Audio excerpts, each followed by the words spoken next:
How dare she try to take away my hitting notes?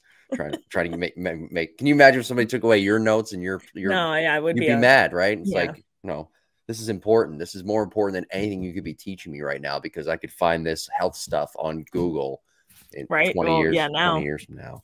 Yeah.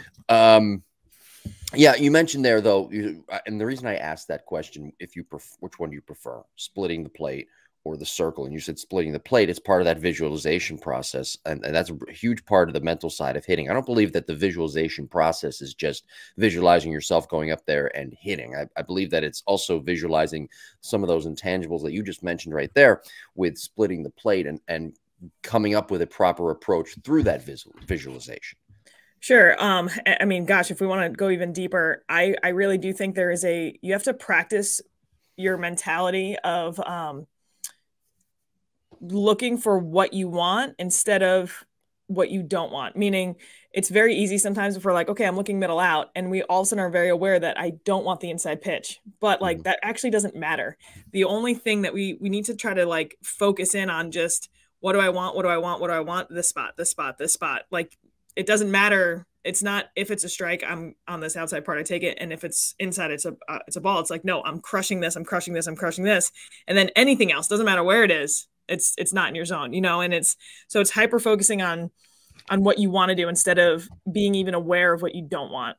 And I know that kind of sounds a little complex, but there were even things called concentration grids where it was 0 to 99 of all these different boxes. And it was just scrambled, and you would sit there and you would mark off 0. Then you'd find 01, 02, 03.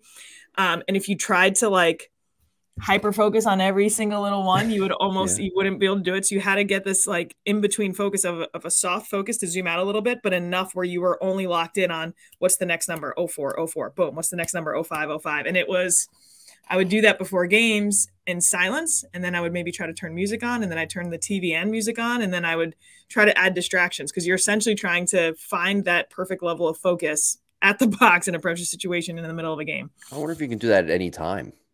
Concentration grid. You know what? It worked for me. I work with so many different types of people now that I understand different learning styles. It's probably not, that's more frustrating than anything. But, before I sit down to work, some days I'll do a concentration grid for 5 minutes, and maybe I only get to 50 or 60, whatever it is. But then that's it. I move on, and then I feel like I've done my focus warm up, if you will. I like that. Concentration. Can you Google it? Yeah, you can Google a concentration grid. You can print them out. You can do it online. For coaches out there or parents, if you have a team training, there's some times where I have a team coming. I know I'm having 15 girls, and then all of a sudden, like 16 or 17 show up out of nowhere, and I'm not prepped for it. It's not safe for us to have that many hitters. So I'll have a stack of concentration grids, and that becomes a station. And believe it or not, we get to the end. I'm like, what was our favorite station today? And people love this non-hitting seemingly non-hitting drill.